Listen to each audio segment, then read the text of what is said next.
नमस्कार, स्वागत है आपका राज्यसभा टीवी की खास पेशकश खास मुलाकात में। मैं हूं कृति मिश्रा और आज मेरे मेहमान हैं सामाजिक न्याय और अधिकारिता राज्य मंत्री रामदास अठावले जी। अठावले जी, स्वागत है आपका राज्यसभा टीवी पर। Thank you Kriti Mishra ji, thank you. आप मेरी इंटरव्यू ले रही है, बहुत अच्छी बात है। सर, सबसे पहले बात करते हैं नशा मुक्त भारत कैंपेन के, जो आपका मंत्रालय लॉन्च कर रहा है। 272 डिस्ट्रिक्ट्स जो हैं उस पर फोकस रहेगा कि किस तरह से इसमें कमी लाई जा सके, किस तरह का अभियान होगा और क्या टारगेट्स हैं, क्या ऑब्जेक्टिव्स हैं आपके मंत्रालय के? मतलब कृति जी, ये जो हमारा नशा मुक्ति अभियान है, कैंपेन है, ये कैंपेन मतलब हमारा पहले से शुरू हुई है, लेकिन अभी भी मतलब इसका तो लॉन्चिंग हम कर रहे हैं। आज हमारी थवरचंद गहलोत जी जो हमारे कैबिनेट मिनिस्टर है, मैं भी हूँ, हमारी सेक्रेटरी है, और वहाँ मतलब पूरे भारत देश में नशा के कारण बहुत सारे लोगों की मृत्यु हो रही है, बहुत सारे लोगों की जो फैमिली बर्बाद हो रही है, और नशा से उस आदमी को मुक्त करने की जिम्मेदारी हमारे मंत्रालय की है। और इसीलिए इस नशा मुक्ति के आंदोलन को आगे बढ़ाने के लिए आज हम एक प्रोग्राम आरंभ करने वाले हैं, और हर मतलब ज़िले में नशा मुक्ति के केंद्र हो, तहसील लेवल पर नशा मुक्ति के केंद्र हो, और इसी तरह नशा मुक्ति केंद्र के माध्यम से बहुत सारे लोगों की ज़िंदगी में मतलब हमें बढ़ानी है भारत देश की शान। इसीलिए हम शुरू कर रहे हैं नशा मुक्ति अभियान। तो ये जो अभियान है, ये अभियान हम शुरू कर रहे हैं, और इसके माध्यम से लाखों करोड़ों लोगों का फ़ायदा होने वाला है। इसीलिए ज़्यादा से ज़्यादा बजट की प्रोविज़न भी हमारे मंत्रालय के माध्यम से हो रही है। तो इसी तरह मतलब ये कैंपेन पूरे देश भर में चलेगा, और नशा मुक्ति को मतलब पूरा मुक्त करने के लिए, पूरा ख़त्म करने के लिए हमें काम करने की आवश्यकता है। और हमारे मंत्रालय की तो जिम्मेदारी है ही है, लेकिन समाज की जिम्मेदारी है, और समाज के लोगों ने भी हमारे मंत्रालय को सहयोग देना चाहिए। जहाँ जहाँ नशा मुक्ति केंद्र है, वहाँ लोगों ने जाकर वहाँ मतलब अपने लोगों को वहाँ एडमिट करना चाहिए, वहाँ उनको एडमिशन देना चाहिए, ताकि वो 1-2 महीने में मतलब उसमें इम्प्रूव होकर वो बाहर आ जाए। तो इसी तरह मतलब हमारा कैंपेन है, और इस कैंपेन के माध्यम से पूरे देश भर में हम काम करने वाले हैं। सर, एक और बहुत महत्वपूर्ण ड्रग रिडक्शन डिमांड प्लान, जो national action plan for drugs demand, वो आपके मंत्रालय ने लॉन्च किया था 2018 से लेकर 2025 तक के बीच में जो टाइम पीरियड है, उसका कितना असर देखते हैं अभी तक? आपको क्या अचीवमेंट लगता है उसका? हाँ, मतलब जो ड्रग्स का होता है, ये ड्रग्स का कमी करने की कोशिश तो हमारी हो रही है। मतलब जहाँ से ड्रग बाहर से आता है, स्मगलिंग से आता है, यहाँ जो स्कूल के कॉलेज के बच्चे हैं, ऐसे बच्चों तक मतलब वो ड्रग पहुंचता है, और बहुत सारे लोग इतने बेफाम हो जाते हैं कि उसमें उसकी ज़िंदगी बर्बाद हो जाती है। एक बार ड्रग ले लिया तो वो आदमी एकदम मानव नहीं रहता है। तो इसी तरह मतलब ड्रग को ख़त्म करने की कोशिश तो हमारी है ही है, लेकिन जब तक समाज की साथ नहीं मिलती है, जब तक लोगों की साथ नहीं मिलती है, तब तक ये ड्रग का जो कैंपेन है, कैंपेन तो चल रहा है हमारा। ड्रग को हटाने की कोशिश हमारी हो रही है, और जो ड्रग पीने वाले कुछ लोगों को उससे हटाने का भी काम हमने किया है, बहुत सारे लोगों को उससे अलग करने का भी काम किया है, लेकिन उसके बावजूद भी ड्रग लेने वाले लोगों की संख्या और भी बढ़ती जा रही है, और उसको ख़त्म करने की आवश्यकता है। उसके लिए हमारे बच्चों के माँ बाप ने भी उधर ध्यान देने की आवश्यकता है। बच्चों को स्कूल जाते तब कितना पैसा उनके हाथ में दे देना चाहिए, मतलब अगर उनको खाना खाकर वो जाता है तो उनके पास बहुत ज़्यादा पैसा नहीं दे देना चाहिए। तो इसी तरह मतलब जब पैसा हाथ में आ जाता है तो ड्रग की आदत लगती है। तो इसीलिए मतलब उसका खात्मा करने की कोशिश हमारी है, लेकिन समाज ने उसके लिए हमें साथ देने की आवश्यकता है। तो आगे क्या कदम उठाएगा आपका मंत्रालय? आगे तो कदम उठाएगा, मतलब हमारी कोशिश तो है कि भाई इसका प्रचार और प्रसार हो, ड्रग कितना खतरनाक होता है उसके लिए मतलब जो हमारा कैंपेन होता है, उसके लिए कुछ हमारी स्टोरीज भी मतलब जो होती है वो स्टोरीज हम लोगों के सामने लाते हैं। और ड्रग पीने के बाद वो कितना आदमी बर्बाद हो जाता है, उससे उसकी फैमिली कितनी बर्बाद हो जाती है, ये सब दिखाने का काम भी हमारे मंत्रालय के माध्यम से होता है। उसी लिए हम ये किताब भी छापते हैं, और ड्रग का जो इतना नुकसान कैसा होता है ये हम दिखाने का काम करते हैं। बहुत जगह जगह पर हम बुक का डिस्ट्रीब्यूशन करते हैं।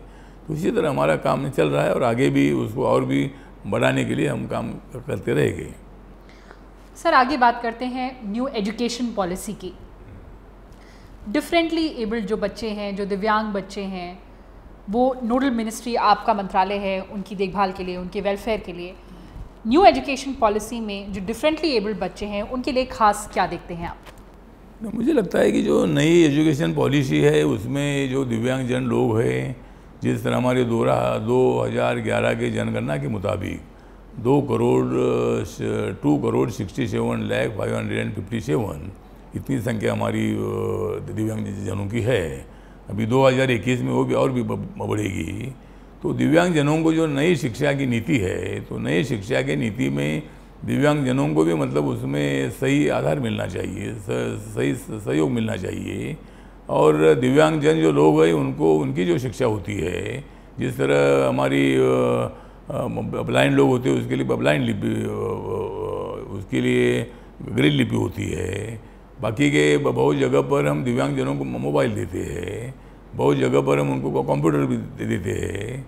तो इसी तरह मतलब दिव्यांगजनों को भी मतलब ये शिक्षा का कैसा ज़्यादा से ज़्यादा फायदा हो, उसके लिए भी मतलब उसमें कुछ प्रोविज़न करने की आवश्यकता है। नया शिक्षा नीति में हमारे दिव्यांगजनों के लिए कुछ अमेंडमेंट करके मतलब दिव्यांगजनों को ज़्यादा से ज़्यादा अच्छी शिक्षा कैसे में मिले, इसके बारे में भी मतलब जो हमारा HRD मिनिस्ट्री है उन्होंने उसके बारे में विचार करने की आवश्यकता है।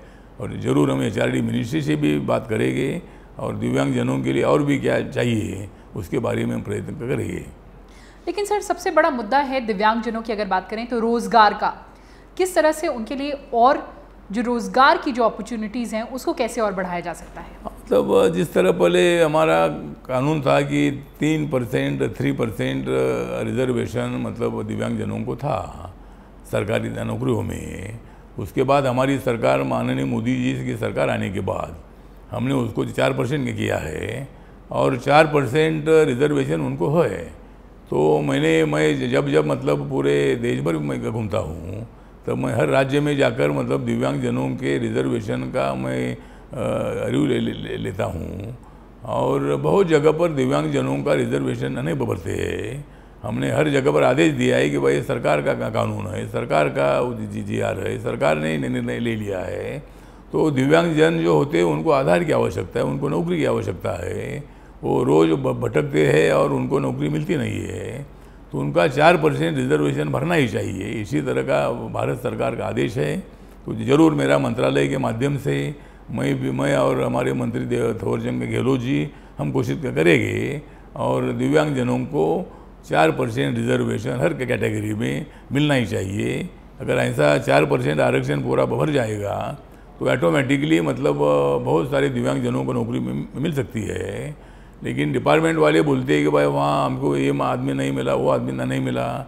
आज दिव्यांगजनों का मतलब उनकी बुद्धि इतनी होती है कि जिसको आँख नहीं है वो भी मतलब अपने दिल से देखता है, और जिसको आँख है वो आँख वाले जो देखना नहीं चाहे वो देखते हैं, लेकिन जो देखना चाहे वो नहीं देखते हैं। लेकिन दिव्यांगजन जो होते हैं, ब्लाइंड होते हैं, वो जो देखना है वही देखते हैं। उनकी बुद्धि बहुत चालाक होती है। जो मतलब हमने देखा है कि एक आदमी को पैर दोनों भी नहीं है, एक पैर है और एक पैर से वो पेंटिंग इतना अच्छा बनाता है कि मतलब अच्छे आर्टिस्ट को भी मतलब पेंटिंग बनाना मुश्किल होता है। मतलब इसी तरह बहुत सारा कैलिबर, बहुत सारा उनके पास ज्ञान होता है। इसीलिए दिव्यांगजनों को 4% रिजर्वेशन मिलना ही चाहिए। इसके लिए मेरा मंत्रालय जरूर कोशिश करेगा और जो अधिकारी अगर इसी तरह का एक्शन मतलब रिजर्वेशन भरने के लिए अगर वो ज़्यादा मतलब कोई आनाकानी करेंगे तो उन अधिकारियों पर कार्रवाई करने के बारे में भी हमारा मंत्रालय, भारत सरकार विचार कर सकता है। जी बिल्कुल, आपने ठीक बात कही। लेकिन सर मुद्दा यही है कि इम्प्लीमेंटेशन का बहुत चैलेंज है। ये इम्प्लीमेंट जो करेंगे इसको, रिजर्वेशन को, वो इम्प्लीमेंट कैसे हो? क्योंकि कई बार ये होता है कि उनको सपोर्ट स्टाफ नहीं मिल पाता है या किस तरह से उनका जो काम है उसको कैसे वो पूरा करेंगे, ये सारे चैलेंजेस है। तो इम्प्लीमेंटेशन का एक बहुत बड़ा मुद्दा है। हाँ, तो इम्प्लीमेंटेशन होता है। अगर उनको नौकरी मिलेगी तो जब उसका इंटरव्यू आप ले लेंगे तो जो काम वो कर सकता है वही काम करने के लिए उनको, जिस तरह भी कंप्यूटर बैठने वाला आदमी हो तो उसको हाथ है लेकिन पैर नहीं है, लेकिन वो आर्टिफिशियल पैर डालकर भी वो अपने काम पे जा सकता है और फिर हाथ से तो काम नहीं चलाता है। जिसको आँख नहीं है, ऐसे भी जो हमारे ब्लाइंड लोग हैं वो भी कंप्यूटर ऐसा से चलाते हैं कि भाई उनको अगर बोल दिया उनकी लिपि में ये टाइप करना है वो टाइप करते हैं। तो इसीलिए मतलब इम्प्लीमेंटेशन जो होता है, जो काम उनको आता है वही काम उनको दे देना है। तो इसीलिए इम्प्लीमेंटेशन करने की जिम्मेदारी हर राज्य के सरकार की है, केंद्र के सरकार की है। और जहाँ जहाँ मतलब उनका 4% रिजर्वेशन जो है, ये 4% रिजर्वेशन भरने की जिम्मेदारी हम सब लोगों की है, लेकिन हर डिपार्टमेंट ने 4% रिजर्वेशन भरना ही चाहिए। इसके लिए एक बार हमें माननीय प्रधानमंत्री से बात करके जो इम्प्लीमेंट नहीं करते हैं उनके ऊपर क्या एक्शन ली जाए, इसके बारे में भी सरकार निर्णय ले सकती है। चलिए सर, आगे बात करते हैं ट्रांसजेंडर पर्सन्स का। एक बड़ा बिल आपकी सरकार द्वारा पारित किया गया संसद से, जो transgender persons protection of rights act जो बनी, उसके बाद से, इस बिल के बाद से जब ये एक्ट बनी, इसका क्या असर रहा है ट्रांसजेंडर्स पर? ट्रांसजेंडर पर मतलब असर तो रहा है। मतलब जो ट्रांसजेंडर को जो अधिकार नहीं मिलता था, हक नहीं मिलता था, तो वो सरकार ने कानून बनाने के बाद उनको उनका अधिकार में मिल गया है। और इसलिए मुझे लगता है कि जो ट्रांसजेंडर लोग मतलब ना पुरुष है ना स्त्री है, ऐसी अवस्था उनकी होती है, तो ऐसे वक्त उनको समाज में मतलब सम्मान मिलना चाहिए। समाज में उनको मतलब आदर के भावना से उनके तरफ देखना चाहिए, ना कि वो कोई अलग आदमी, ऐसा नहीं सोचना चाहिए। हर एक आदमी के ज़िंदगी में कोई दिव्यांगजन होता है, कोई इसी तरह का ट्रांसजेंडर होता है, कोई आदमी होता है, कोई महिला होती है, आदमी, मतलब इसी तरह ज़िंदगी में इसी तरह की होती है। तो इसीलिए मुझे लगता है कि ट्रांसजेंडर को न्याय देने की भूमिका तो सरकार की है, लेकिन समाज ने इनके तरफ ठीक सही आंखों से उनके तरफ देखना चाहिए और उनको जो मदद करनी चाहिए वो मदद करनी चाहिए। सरकार के तरफ से, हमारे मंत्रालय के तरफ से उनको पूरी न्याय देने की कोशिश हमारी है और ट्रांसजेंडर को न्याय मिलना ही चाहिए, ये हमारे मंत्रालय का आग्रह है। सर, एक और बड़े एक्ट की बात करें जो मैनुअल स्कैवेंजिंग को रोकथाम के लिए, मैनुअल स्कैवेंजिंग के रोकने के लिए है, लेकिन अभी भी कई जगह से ये शिकायतें आती हैं कि मैनुअल स्कैवेंजिंग की जो प्रथा है, जो मैला ढोने की प्रथा है, वो अभी भी बरकरार है। इसको रोकने के लिए और क्या कड़े कदम उठाए जा सकते हैं? हाँ, मतलब मैनुअल स्कैवेंजर जो है, मैनुअल स्कैवेंजर की प्रथा को, हाथ से मैला ढोने की प्रथा को ख़त्म करना चाहिए। इसी तरह का कानून ऑलरेडी बन चुका है और 2013 में ये कानून बना और उसके बाद सरकार के तरफ से मतलब हमारी कोशिश जारी है कि हाथ से मैला ढोने वाला एक भी आदमी नहीं होना चाहिए। उसके लिए जो सफाई मजदूर है, जो उनके लिए मतलब हम उनको 40,000 रुपये देते हैं। ऐसा हज़ारों लोगों को हमने 40,000 रुपये देकर उनको नया धंधा करने के लिए बोला है।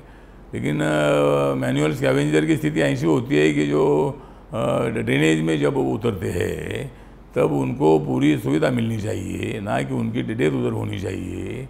लेकिन बहुत बार जो कॉरपोरेशन है, म्यूनसिपाल्टी है, वो ध्यान नहीं देती है और बहुत बार मतलब जो मैनुअल स्कैवेंजर है उनकी डेथ होती है। उनको 10 लाख रुपए देने का प्रोविज़न है, लेकिन वो बहुत कम है, तो उसमें बढ़ोतरी करने की भी आवश्यकता है कि अगर ये आदमी ज़िंदगी में मर जाता है। अभी कोरोना में जो मतलब कोरोना योद्धा है, तो अगर कोई उनका डेथ हो गया तो उनके लिए 50 लाख की प्रोविज़न सरकार ने की है। उसी तरह मुझे लगता है कि ये जो मैनुअल स्कैवेंजर है, तो ऐसी डेथ होती है तो उनके लिए 25 लाख रुपए तो मिलना चाहिए। इसके लिए मैं ज़रूर कोशिश करूँगा और हमारे मंत्रालय की तरफ से इसी तरह का निर्णय होने की आवश्यकता है। लेकिन सर, इस पूरे प्रोसेस को मैकेनाइज कैसे किया जा सकता है ताकि आदमी को उतरने की या जाने की ज़रूरत ही ना पड़े? अभी मैकेनिज़्म तो ऐसा होना चाहिए, लेकिन अभी आदमी अभी ऐसा नई टेक्नोलॉजी भी नहीं आ रही है, तो ड्रेनेज में आदमी को ना उतार कर वहाँ एक मशीन ऐसी जो है वो मशीन अंदर जाए और वहाँ उसकी साफ़ सफाई करे, तो फिर इसी तरह की डेथ होगी नहीं। दूसरा, हाथ से मैला ढोने वाली सिस्टम को हमेशा के लिए बंद करने का हमारा प्रयत्न है। एक भी ऐसा आदमी नहीं होना चाहिए कि वो हाथ से मैला ढोने का काम न करे। उसके लिए नए कोई मशीनरी लाकर भी इसी तरह का काम किया जा सकता है। तो इसीलिए हमारा आदेश हर महानगर पालिका को है कि हाथ से मैला ढोने वाले प्रथा को बंद करने का निर्णय सरकार ने ले लिया है। और इसीलिए मतलब आपने मतलब उनको पूरी सुविधा दे देनी चाहिए, उनको सभी इक्विपमेंट देना चाहिए, और एक भी आदमी की डेथ ना हो इसकी जिम्मेदारी मतलब वो महानगर पालिका ने, म्यूनसिपालिटी ने लेनी चाहिए। उसके लिए हमारी कोशिश जारी है। बिल्कुल सर, आगे बढ़ते हैं और कोरोना वायरस की बात करते हैं। आपने काफ़ी बड़ा स्लोगन दिया, गो कोरोना गो, काफ़ी वायरल भी हुआ वो। आपने एक और डिमांड रखी है कि हर जगह पर मेमोरियल बनना चाहिए जो कोरोना से लड़ते लड़ते जिनकी डेथ हो गई। किस तरह से आगे बढ़ाएंगे आप अपनी इस डिमांड को? नहीं, तो मेरा कहना ये है कि जो कोरोना जब ये महामारी पूरे देश भर में, दुनिया भर में फैल गई और अपने देश में इतनी फैलती रही कि इतने आंकड़े तक हम अभी तक 25-26 लाख तक हम पहुँचे हैं इंडिया में। रोज़ मतलब 50,000, 55,000, 60,000 केसेस आ रही है। तो मैंने 20 फरवरी 2020 को गेटवे ऑफ इंडिया मुंबई में, जहाँ ताजमहल होटल है उसके सामने, मैंने प्रोटेस्ट मैंने किया था। मेरे साथ चाइना के एम्बेसडर भी थे मुंबई के। और तब मैंने घोषणा दी थी, जब चाइना में कोरोना था, वुहान में जब कोरोना था, तब मैंने कोरोना गो, कोरोना गो, गो कोरोना, गो कोरोना, इसी तरह घोषणा मैंने दी थी। वो इतनी पॉपुलर हो गई कि पूरी दुनिया भर में मतलब उस पर गीत भी बन गए और बहुत सारे लोगों के मुंह में गो कोरोना की भावना आने लगी। तो मैंने घोषणा की थी। अभी मेरी घोषणा ये है कि भाई नो कोरोना, नो कोरोना। अभी go corona, no corona, no corona. और ये कोरोना में काम करने वाले डॉक्टर्स है, नर्सेस है, वार्ड बॉय है, पुलिस है, म्यूनसिपालिटी के वर्कर है, ऐसे जिन जिन लोगों की मृत्यु हो गई है, हजारों लाखों लोगों की जान बचाते बचाते, जिन्होंने अपनी ज़िंदगी पूरी बर्बाद की है उनके सेवा करते करते, तो ऐसे लोगों को मतलब शहीद का दर्जा दे देना चाहिए और जगह जगह पर उनका मेमोरियल भी खड़ा होना चाहिए। अगर मुंबई में इतने लोग मर गए होंगे तो उनका भी एक आधा मेमोरियल होना चाहिए। तो जिस तरह मतलब ये कोरोना का एक तीसरा महायुद्ध है, पहले महायुद्ध में, दूसरे महायुद्ध में भी शायद इतने लोग नहीं मरे होंगे, लेकिन दुनिया भर में अभी तक कई लाखों लोग मर चुके हैं। और इंडिया में भी मतलब 45-46,000 तक लोग अभी तक मर गए हैं।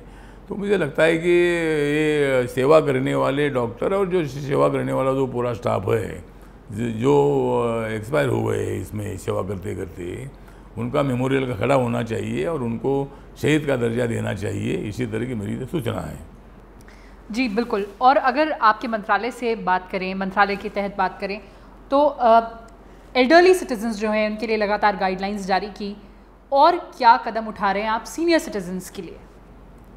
सीनियर सिटीजन के लिए तो हमारा जो है उनके लिए पेंशन की योजना हमारी है।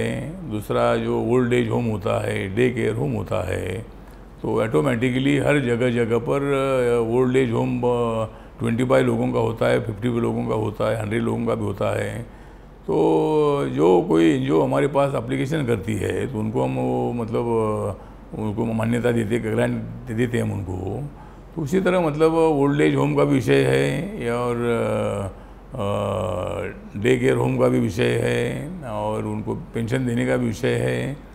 तो एक तो मतलब अभी जो ओल्ड एज के लोग हैं, जो लोग नौकरी करते हैं लेकिन माँ बाप को नहीं संभालते हैं, अपनी बीबी का सुनकर अपने घर के माँ बाप को घर के बाहर निकालते हैं, तो मुझे लगता है कि इसमें जो मतलब उनका बच्चा है, तो जिनको उन्होंने इतना बचपन से बड़ा किया है, उनको नौकरी दी है, शिक्षा दी है, तो अगर वो इसी तरह नहीं संभालता होगा तो उनके पेमेंट से 10% पैसा का काट कर मतलब ऐसे लोगों को देना चाहिए माँ बाप को, तो अपनी ज़िंदगी अच्छी तरह जी सकते हैं। लेकिन हमारे मंत्रालय की तरफ से तो एक कोशिश है कि भाई उनको ज़्यादा से ज़्यादा सुविधा मिले, चाहे गरीब ओल्ड एज वाला हो, मिडिल क्लास का हो, हायर क्लास का हो। एकदम जब ओल्ड बनता है तो उनकी स्थिति एकदम ऐसी ख़राब होती है कि भाई उनको घर वाले भी नहीं संभालते हैं और ऐसी स्थिति होती है। तो ऐसे वक्त पर उनको मदद करने की भूमिका हमारे मंत्रालय की है और पूरे देश भर में ओल्ड एज होम देने का निर्णय हमारी सरकार ने लिया है और जो लोग हमारे पास एप्लीकेशन करेंगे उनको ओल्ड एज होम देने का कोशिश हमारा है। और कोरोना के दौरान भी लगातार गाइडलाइंस जारी की गई एल्डरली सिटीजन्स के लिए, सीनियर सिटीजन्स के लिए, उनके लिए और क्या कदम उठा रहा है आपका मंत्रालय? अभी हमारा मंत्रालय जो सरकार ने उनको 1,000 रुपये जो पेंशन है, पेंशन हर महीने को देने का निर्णय ले लिया था और माननीय प्रधानमंत्री जी ने मतलब सीनियर सिटीज़न के तरफ ज़्यादा ध्यान देने की कोशिश की है। तो उनको 1,000 रुपये जो पेंशन है मिल रही है क्या नहीं, ये इस पर भी हम उसका थोड़ा स्टडी करेंगे कि उनको मिल रहा है क्या नहीं मिल रहा है। तो उनको इतना पैसा मिलना ही चाहिए, तो इसीलिए और उनकी पेंशन भी जो है उसमें कोई बढ़ोतरी हो सकती है क्या, इसके बारे में भी हमारा मंत्रालय विचार कर सकता है। अभी जो जिस तरह महंगाई बढ़ती रही है तो उनको उनके पेंशन में भी बढ़ोतरी होनी चाहिए, उसके लिए भी हमारा मंत्रालय कोशिश कर सकता है। जी बिल्कुल अठावले जी, आपने हमसे ये सारी बातें की, आपने हमसे ये सारी जानकारी साझा की, बहुत बहुत धन्यवाद राज्यसभा टीवी से बात करने के लिए। थैंक यू जय हिंद।